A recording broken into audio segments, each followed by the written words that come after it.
tranche de vie.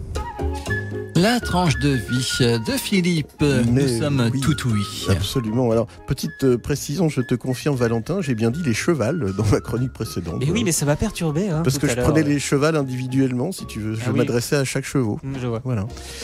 Alors bon, revenons à nos moutons, si je peux dire. Est-ce que je vous demande si votre grand-mère fait du vélo ? Tout le monde, du moins de mon âge, a dû entendre un paquet de fois cette question qui, en gros, pouvait se traduire par « occupe-toi donc de tes fesses » ou « est-ce que je te pose des questions, moi ?» ou « ça ne te regarde pas ». Et là, depuis avant-hier, je me dis qu'on ne posait pas la bonne question. Ça n'est pas la grand-mère qu'il fallait mettre en cause, car des grand-mères qui se sont illustrées sur des bicyclettes, à part pour les faire des courses de bouffe, pas de vélo, il y en a pas l'herche. Alors que des grands-pères, il semblerait bien que là, ce soit plus pertinent. Et le gamin à qui on demanderait si son grand-père fait du vélo, il pourrait avoir le plaisir, l'honneur et l'avantage de répondre que oui, et qu'en plus, il bat des records, et qu'accessoirement, il a 105 ans et qu'il ne se dope pas. Enfin, a priori. 105 ans, le gaillard, vous imaginez un peu ? Bon d'accord, il a couvert 22 km et demi en 1 heure, alors qu'il y a 3 ans, il en avait couvert 26,927. Mais quand même, record mondial des plus de 100 ans. Et à la fin, il avait même pas l'air plus épuisé que ça, le gaillard. Impressionnant, non ?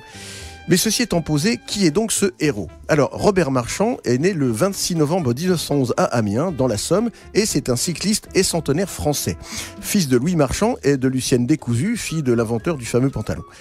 Avant de pratiquer le cyclisme, il se met à la gymnastique et devient en 1924 champion de France de la pyramide. Il ne poursuivra pas ce sport, anticipant le fait qu'il ne trouvera plus tard que peu de centenaires pour se grimper dessus sans se casser la margoulette. Il découvre le cyclisme et s'achète son premier vélo en 1925. Il remporte sa première course à 14 ans sous un faux nom, car il fallait avoir au minimum 15 ans pour y participer. Mais il est jugé trop petit, 1,50 m pour passer professionnel. Il faut dire qu'à l'époque, les roulettes sont déjà interdites en compétition. Il abandonne alors le cyclisme. Robert Marchand est pompier de Paris, corps qu'il est contraint de quitter pour refus d'obéissance. Il commence alors à dérailler.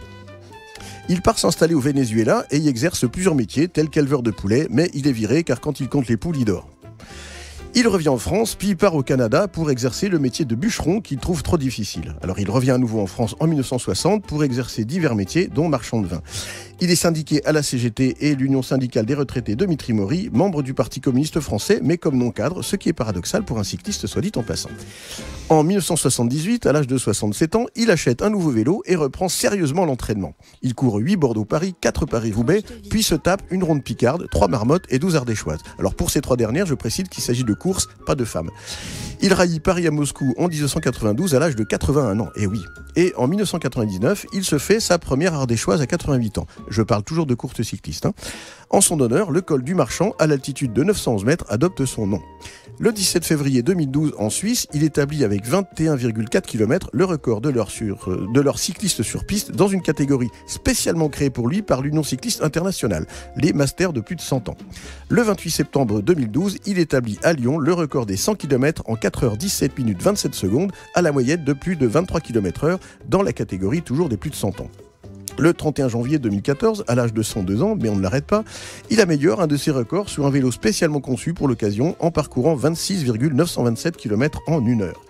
Le 26 novembre 2014, il grimpe le col qui porte son nom pour fêter ses 103 ans, voilà, à l'issue d'une montée de 10 km avec 450 mètres de dénivelé en 56 minutes. Quand on voit qu'à son âge, certains ont besoin d'un siège à moteur pour monter un escalier. Le 26 novembre 2015, jour de ses 104 ans, s'il vous plaît, il parcourt plus de 20 km d'une étape du Tour de France 2016 en Ardèche. Et donc, ce 4 janvier 2017, il réalise la meilleure performance mondiale dans l'Eure et dans la Seine-et-Marne en parcourant 22,547 km dans la catégorie Master des plus de 105 ans. On est obligé de créer une catégorie tous les ans pour lui. Cette catégorie d'âge dans la discipline a également été spécialement donc créée pour lui, comme je le disais. Et en 2009, il reçoit la médaille d'or de la jeunesse, oui j'ai bien dit jeunesse, et des sports, des mains de Corinne Dupont, la maire communiste de sa commune, après avoir, par conviction politique, refusé de la recevoir de la ministre UMP Roselyne Bachelot. Bref, si ça, ce n'est pas une sacrée tronche de vie, que vélo que je vous dise de plus. Que vélo-vous. Ça veut rien dire. C'est vrai, faire un record du monde spécialement pour lui. C'est quand même pas mal, franchement. Tous les ans, il en fait un nouveau. Ah ouais, tous les ans, ils sont obligés de changer de catégorie. C'est quand même quelque chose d'impressionnant, ce gaillard. Merci beaucoup en tout cas. Moi, j'ai rien fait, j'ai même pas pédalé.